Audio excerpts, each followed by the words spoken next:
তারাপীঠের ইতিহাস হিন্দু দেবী তারা এবং তান্ত্রিক ঐতিহ্যের সাথে গভীরভাবে জড়িত, যার উৎপত্তি 13 শতকের মন্দির এবং ঋষি বশিষ্ঠের সাথে। কিংবদন্তি অনুসারে ঋষি বশিষ্ঠ দেবী তারার দর্শন চেয়েছিলেন, কিন্তু প্রাথমিক উপাসনায় তিনি ব্যর্থ হন। 1-2 দিনের ছুটিতে বাঙালি তারাপীঠ ঘুরতেই পছন্দ করেন। তবে সবচেয়ে কম খরচে কিভাবে আপনারা তারাপীঠে যাবেন, কোথায় থাকবেন, সবচেয়ে কম খরচে কোথায় খাওয়া দাওয়া করবেন, সাইট সিন কি কি ঘুরে দেখবেন, কত টাকা খরচা হবে, সমস্ত কিছু নিয়ে থাকছে আজকে এই পর্ব। একটা রুমে কয়জন থাকতে পারবে? 3 জন। Good morning everyone. আজ 6 ডিসেম্বর শনিবার বেরিয়ে পড়েছি মায়ের ডাকে অর্থাৎ তারাপীঠে। আজকে আপনাদের তারাপীঠ নিয়ে যাব, কিভাবে আপনারা সব থেকে সস্তায় সুন্দরভাবে তারাপীঠে যাবেন, কোথায় থাকবেন, কোথায় খাবেন, কত টাকা খরচা হবে, সাইট সিন কী কী ঘুরে দেখবেন, সমস্ত কিছু নিয়ে থাকবে আজকে এই ভিডিও। আজকে আপনারা সম্পূর্ণ ভিডিও দেখতে থাকেন, সম্পূর্ণ ডিটেলস কিন্তু আমি ভিডিওর মধ্যে জানিয়ে দেবো। জয় মা দুর্গা, জয় মা কালী। চলুন আজকের ভিডিও শুরু করি। কিভাবে আপনারা তারাপীঠে যাবেন? কলকাতা থেকে তারাপীঠে যাওয়ার জন্য অনেক ট্রেনে কিন্তু রয়েছে। আপনারা শিয়ালদা থেকেও যেতে পারেন অথবা হাওড়া থেকেও যেতে পারেন। আজকে আমরা যেতে চলেছি হাওড়া থেকে। আর আজকে আমাদের সারথি 13015 জামালপুর কবিগুরু এক্সপ্রেস। এই ট্রেনে আজকে আমরা হাওড়া থেকে রামপুরহাট স্টেশনে যাব। যেহেতু সবচেয়ে সস্তায় আপনাদের আজকে আমি তারাপীঠ ঘুরতে নিয়ে যাব, ওই জন্য আজকে আমরা জার্নি করছি জেনারেলে। চলুন আপনাদের একটু জেনারেল কোচ দেখায়, জেনারেলে কেমন ভিড় রয়েছে। দেখতে পাচ্ছেন জেনারেল কোচে ঠিক এমন কিন্তু ক্রাউড রয়েছে। আর আমরা মোটামুটি সকলেই সিট পেয়ে গেছি। ট্রেনে উঠে প্রথমে আমরা নিয়ে নিয়েছি গরম এক কাপ চা। হাওড়া থেকে রামপুরহাট স্টেশনের ডিস্টেন্স রয়েছে 218 কিলোমিটার। হাওড়া থেকে রামপুরহাট স্টেশনে যেতে আপনাদের সময় লাগবে প্রায় 4.5 ঘন্টার কাছাকাছি। জেনারেলের টিকিটের দাম পড়বে মাত্র 85 টাকা। এর মধ্যে ইঁদুর দৌড়াদৌড়ি করছিল আর ট্রেন নিজের গতিবেগেই চলছে। হঠাৎই একটি হকার এলো, চিড়ে ভাজা বাদাম বলে চিল্লাচ্ছে। ওনার কাছ থেকে একটি চিড়ে ভাজার প্যাকেট নিয়ে নিলাম। ট্রেনের জানালা থেকে দেখছিলাম বাইরের প্রাকৃতিক সৌন্দর্য, আর মনে পড়ছিল সেই ছোটবেলার কবিতা, আমাদের ছোট নদী চলে আঁকে বাকি, বৈশাখ মাসে তার হাঁটু জল থাকে। শীতের স্নিগ্ধ বাতাস জানালা থেকে হৃদয় স্পর্শ করছে এবং জানালা থেকে দেখা যাচ্ছে বীরভূম জেলার প্রাকৃতিক সৌন্দর্য। এই সৌন্দর্য দেখতে দেখতে আমরা পৌঁছে গেলাম আমাদের গন্তব্য রামপুরহাট স্টেশনে। সময় এখন বিকাল প্রায় 4টে বাজতে যায় আর আমরা এখন নেমে পড়েছি রামপুরহাট স্টেশনের। এখন আমাদের এখান থেকে গাড়ি করে যেতে হবে তারাপীঠে। ট্রেন আপনাদেরকে নামাবে রামপুরহাট স্টেশনে 2 নম্বর প্ল্যাটফর্মে। 2 নম্বর প্ল্যাটফর্মের দিক থেকে 1 নম্বর প্ল্যাটফর্মের দিকে চলে আসুন। রামপুরহাট স্টেশন থেকে বেরোলে কিন্তু আপনারা প্রচুর টোটো অটো কিন্তু পেয়ে যাবেন তারাপীঠ মন্দিরে যাওয়ার জন্য। আমি যেহেতু বলেছি আপনাদের সব থেকে সস্তায় নিয়ে যাব, ওই জন্য রামপুরহাট স্টেশন থেকে মাত্র 1 মিনিট পায়ে হেঁটে আপনারা চলে আসুন পাঁচমাথায়। পাঁচমাথা থেকেও আপনারা প্রচুর অটো পেয়ে যাবেন রামপুরহাট থেকে তারাপীঠ মন্দিরে যাওয়ার জন্য। এখান থেকে গরম এক কাপ চা খেয়ে নিতে পারেন। রামপুরহাট স্টেশন থেকে তারাপীঠ মন্দিরের ডিস্টেন্স রয়েছে প্রায় 9 কিলোমিটারের কাছাকাছি। আপনারা যদি পাঁচমাথা থেকে অটো ধরেন তাহলে আপনাদের অটোতে ভাড়া পড়বে মাত্র 20 টাকা।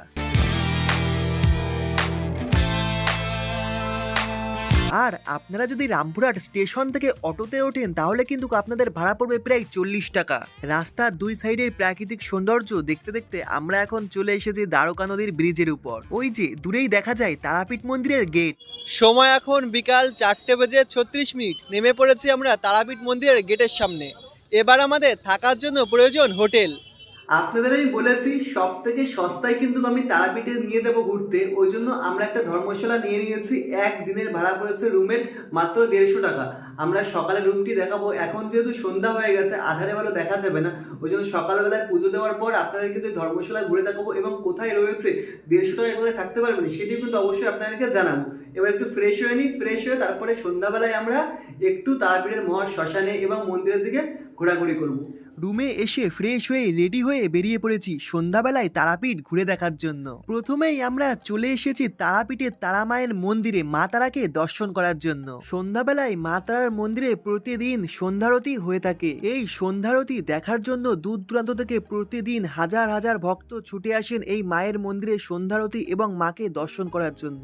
আমিও আজ হাজারো ভক্তের সাথে মিশে সন্ধ্যাবেলায় তারাপীঠ মন্দিরে সন্ধ্যারতি দেখলাম। তারপর মাকে দর্শন করার পর হৃদয় যেন যেন সত্যি জুড়িয়ে গেল। তারপর লাইন দিয়ে প্রসাদ নেওয়ার পালা। প্রতিদিন সন্ধ্যাবেলায় সন্ধ্যারতি হওয়ার পর কিন্তু প্রসাদ বিতরণ করা হয় এই তারাপীঠ মায়ের মন্দিরে। প্রসাদ খাওয়া দাওয়া করার পর সন্ধ্যাবেলায় চলে এলাম পাশে একটি ছোট্ট দোকানে। এখান থেকে সন্ধ্যাবেলায় নিয়ে নিলাম গরম গরম সিঙ্গারা, তার সাথে ছিল গরম এক কাপ চা। চা খেতে খেতে হঠাৎই চোখে পড়লো বীরভূমের বিখ্যাত বেলের মোরব্বার দিকে। দেখে লোভ সামলাতে না পেরে নিয়ে নিলাম 100 গ্রাম বেলের মোরব্বা।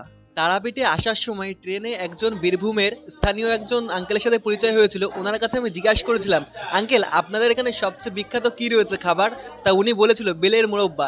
তাই আমি যখন তারাপীঠে এলাম প্রথমে একটা সিঙ্গারা খেয়েছি, তারপর আমার চোখে পড়লো এখানকার বেলের মোরব্বা পাওয়া যাচ্ছে, আর না খেয়ে থাকা যায়। ওই জন্য আমি নিয়ে নিলাম। 100 গ্রামের দাম পড়েছে 20 টাকা, মানে 200 টাকা কেজি এখানে বেলের মোরব্বা। বেশ নতুন কিছু ট্রাই করলাম আজকে।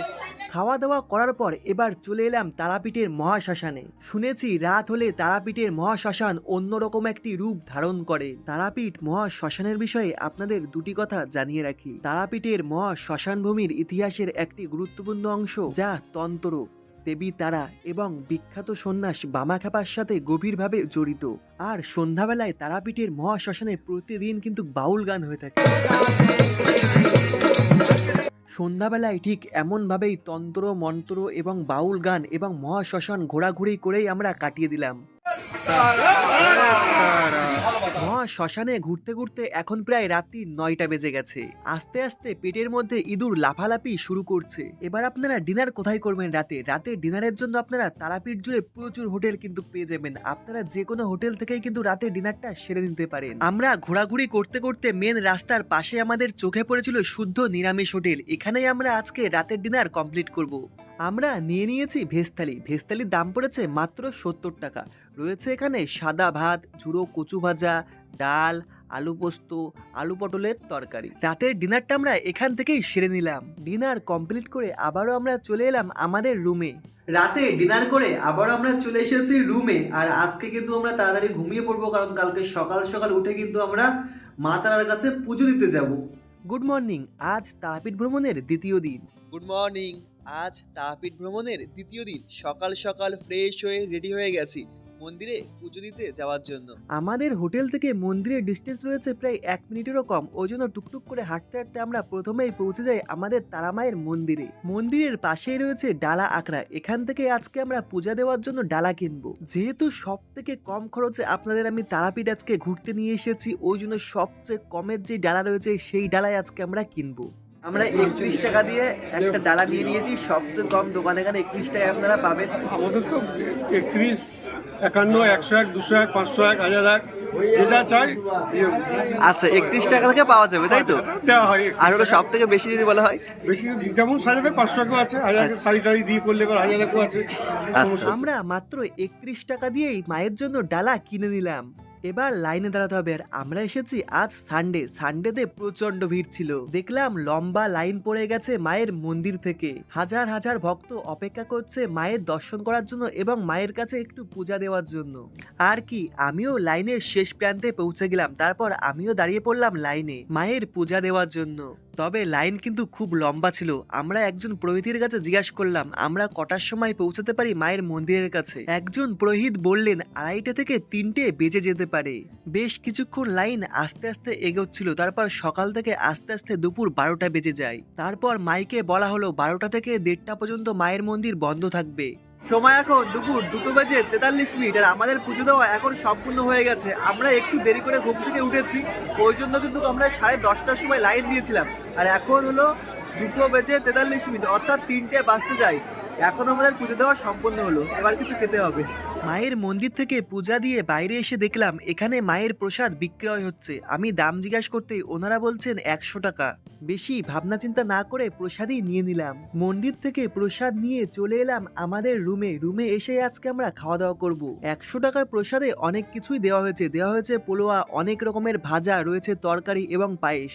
দুপুরের মধ্যাহ্নভোজন হয়ে গেছে। সময় এখন বিকাল 3:30। আমরা এখন রেডি হয়ে গেছে সাইট সিন ঘোরার জন্য, অর্থাৎ বামাখ্যাপার বাড়িতে যাওয়ার জন্য আটলাতে। আপনারা বিকালবেলায় শুধু বামাখ্যাপার বাড়িও ঘুরে দেখতে পারেন, অথবা সাইট সিনও কিন্তু করতে পারেন। এখানে সাইট সিনের জন্য প্রচুর স্পট কিন্তু রয়েছে। সাইট সিনে পড়বে কত ভাড়া? কজন আছে? আমরা 2 জন রয়েছি। যাওয়া আসা 300 টাকা মতো পড়বে। যাওয়া আসা 300। আর যদি আপনি আটলাতে মামাখার বাড়িতে নিয়ে যান? আমরা নিয়ে দুটো লোক তো রিজার্ভ করতে 150 টাকা যাওয়া আসা। রিজার্ভে 150 টাকা। আচ্ছা, সাইড সিনে কি কি রয়েছে? এখানে আছে আমাদের জগন্নাথের মন্দির, গৌরীমঠ, নিতাইবাড়ি, পঞ্চপাণ্ডব, হাটুগাড়া, বাকাই নাকি রে বাকারাই মন্দির, ইস্কন মন্দির। আচ্ছা, বিকালে হয়ে যাবে তো? হ্যাঁ আরামসে। তবে আজ আমরা বিকালবেলায় শুধুমাত্র ঘুরে দেখব বামাখ্যাপার জন্মস্থান অর্থাৎ আটলাতে। হাঁটতে হাঁটতে আমরা চলে এলাম দ্বারকা ব্রিজের কাছে। এখান থেকে আপনারা টোটো ধরে নিন আটলাতে যাওয়ার জন্য। আপনারা দাম দর করবেন টোটোতে, তাহলে আপনাদের ভাড়া পড়বে মাত্র 20 টাকা করে।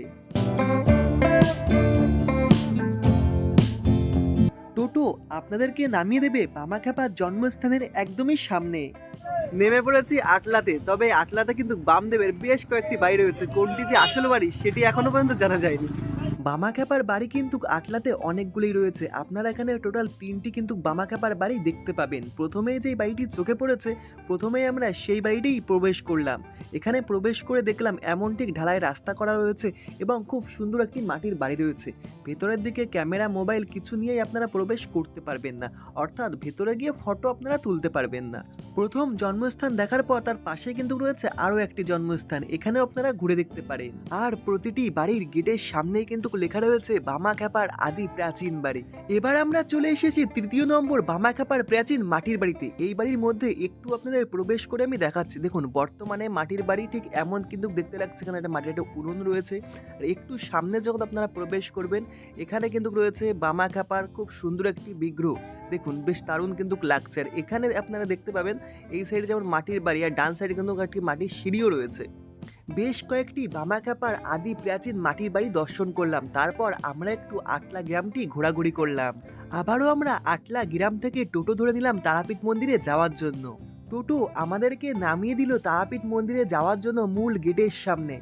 দিনের আলো এখনো রয়েছে, এখনো আধার নামেনি। ওই জন্য আমরা তারাপীঠ মন্দিরের আশেপাশে অলি গলি বেশ কিছুক্ষণ ঘোরাঘুরি করলাম এবং পরন্ত বিকালে আমরা আবারও চলে এসেছি মহাশ্মশানে। পরন্ত বিকালবেলায় মহাশ্মশান কেমন থাকে সেটি দেখার জন্য। দেখলাম এখনও তেমনভাবে সমস্ত দোকানগুলো ওপেন করা হয়নি।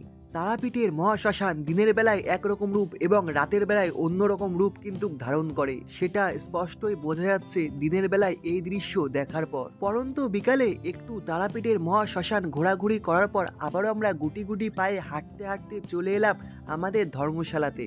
বামাখ্যাপার বাড়ি অর্থাৎ আটলা ঘোরাঘুরি করার পর আবারও কিন্তু আমরা চলে এসেছি তারাপীঠে। আর এখন আপনাদেরকে দেখাই আমরা কোন হোটেলে রয়েছি তারাপীঠে।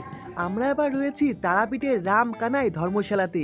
তারাপীঠ মন্দির থেকে মাত্র 1 মিনিটের পায়ে হাঁটা পথ। মেন রাস্তা থেকে তারাপীঠ মন্দির পার করে মাত্র 1 মিনিট পায়ে হেঁটে এসে কিন্তু ডান সাইডেই পড়বে এই রামকানাই ধর্মশালা। প্রথমেই চোখে পড়বে ধর্মশালার রিসেপশন। এখানে আমরা অবশ্যই কথা বলবো, তার আগে চলুন আপনাদের একটু আমি ধর্মশালাটা ঘুরে দেখাই। ধর্মশালার ভেতরটি ঠিক এই রকম রয়েছে। প্রথমেই প্রবেশ করলে লেফট সাইডে চোখে পড়বে এমন একটি চাপ কল রয়েছে। আর এই ধর্মশালাটা কিন্তু দোতলা। এখানে কিন্তু খুব সুন্দর সুন্দর কিন্তু আপনারা রুম পেয়ে যাবেন। আর মাত্র 150 টাকায় কিন্তু আপনারা এখানে থাকতে পারবেন তারাপীঠে এসে। এবার চলুন আপনাদের রুমের ভেতরটি একটু ঘুরে দেখাই। দেখুন, এখানে ঠিক এমন একটি চৌকি আপনারা পাবেন, আর এখানে 3টি বালিশ দেওয়া হবে এবং একটি ব্ল্যাঙ্কেট, আর উপরে ঠিক এমন একটি সিলিং ফ্যান রয়েছে। আঙ্কেল নমস্কার, কেমন আছেন? আচ্ছা, আপনাদের ধর্মশালার নামটা একটু প্রথমে যদি জানতে পারি। রামকানাই ধর্মশালা। তারাপীঠ মন্দির থেকে কত দূরের ডিস্টেন্স রয়েছে? মন্দিরের মেন গেট থেকে মাত্র 2 মিনিট। আচ্ছা, এখানে সব থেকে লো বাজেটের রুম কত থেকে স্টার্টিং? 150 টাকা এখানে রুম। মানে একটা রুমে কয়জন থাকতে পারবে? 3 থেকে 4 জনকে থাকতে পারে। বাচ্চা থাকলে 4 জন থাকতে পারবে মাত্র 150 টাকায় একদিন। আচ্ছা, এখানে কি থাকার সাথে খাওয়ার কোনো ব্যবস্থা রয়েছে? খাওয়ার ব্যবস্থা নেই। আচ্ছা, এখানে হলো মানে ওপেন টাইম এবং ক্লোজ টাইম? 5টায় গেট খুলবে, রাত্রি 10টায় বন্ধ। আচ্ছা, আর ডকুমেন্ট কি কি লাগবে? আধার কার্ড বা ভোটার কার্ড যে কোনো একটা। আচ্ছা, কেউ যদি সিঙ্গেল আসে থাকতে পারবে? সিঙ্গেল আসা যায়, আমরা লোক দেখে। আচ্ছা, লোক দেখে তারপরে দেওয়া হয়। আচ্ছা আঙ্কেল, অনেক অনেক ধন্যবাদ। আচ্ছা। সাইট সিন ঘোরাঘুরি করার পর আমরা রুমে এসে কিছুটা সময় রেস্ট নিচ্ছিলাম। এখন প্রায় পরন্ত বিকাল ঘনিয়ে সন্ধ্যা হয়ে গেছে, সন্ধ্যা এখন তো প্রায় 7টা বাজতে যায়। এখন আমরা সন্ধ্যাবেলায় আবার একটু মা কালীর মন্দিরে যাব এবং একটু মহাশ্মশানে ঘোরাঘুরি করব। এবং আপনারা কিন্তু এই আজকে রাতে কিন্তু এখানে আশেপাশে মার্কেট কিন্তু করে যেতে পারেন, অর্থাৎ বাড়ির জন্য কেনাকাটা সমস্ত কিছু কিন্তু আজকে সেরে নিতে পারেন। আবারও আমরা সন্ধ্যাবেলায় বেরিয়ে পড়লাম মা তারার মন্দিরে মাকে দর্শন করার জন্য এবং মায়ের প্রসাদ নেওয়ার জন্য। ধর্মশালা থেকে কিছুটা হেঁটেই দেখি মায়ের প্রসাদের জন্য লম্বা লাইন পড়ে গেছে, আর কি আমরাও দাঁড়িয়ে পড়লাম মায়ের প্রসাদ নেওয়ার জন্য লাইনে। বেশ কিছুক্ষণ লম্বা লাইনে দাঁড়ানোর পর আস্তে আস্তে আমরাও পেয়ে গেলাম সন্ধ্যাবেলায় মায়ের প্রসাদ। সন্ধ্যাবেলায় মায়ের প্রসাদ খাওয়া এবং তারা মাকে দর্শন করা সত্যি আলাদা রকম একটি শান্তি।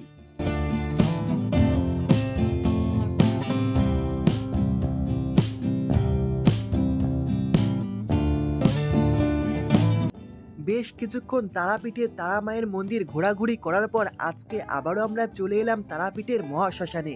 তারাপীঠের মহাশ্মশানও আমরা আজকে বেশ কিছুক্ষণ ঘোরাঘুরি করলাম এবং শুনছিলাম তারাপীঠের মহাশ্মশানের বিখ্যাত বাউল গান।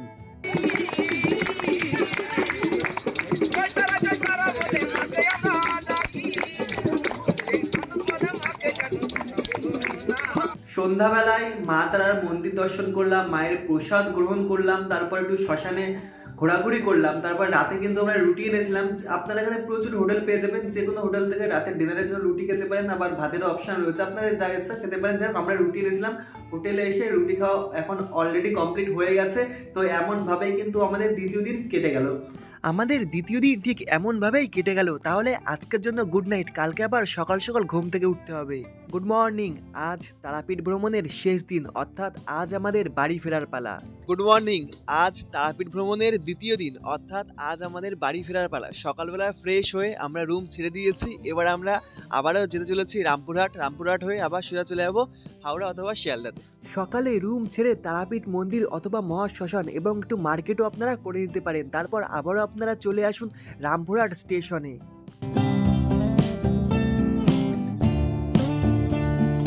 রামপুরহাট স্টেশনের কাছেই আপনারা প্রচুর ঘুগনি পরোটার দোকান পেয়ে যাবেন। সকালবেলায় এখান থেকে আপনারা সকালে ব্রেকফাস্টটা সেরে নিতে পারেন। আবারও আপনারা চলে আসুন রামপুরহাট স্টেশনে, একটি টিকিট কেটে নিন শিয়ালদা অথবা হাওড়াতে যাওয়ার জন্য। ট্রেনে করে আবারও আপনারা চলে আসুন আপনাদের গন্তব্য শিয়ালদা অথবা হাওড়াতে। আজকের গল্প আমাদের এখানেই শেষ। তাহলে আপনাদের কেমন লাগলো আমাদের তারাপীঠ ভ্রমণ? ভিডিওটি ভালো লাগলে অবশ্যই লাইক, কমেন্ট, শেয়ার আপনাদের বন্ধু বান্ধব ফ্যামিলি মেম্বার সকলের কাছে শেয়ার করে দিন। এবং আপনারা কবে আসছেন তারাপীঠে অবশ্যই কিন্তু কমেন্ট করে জানাবেন।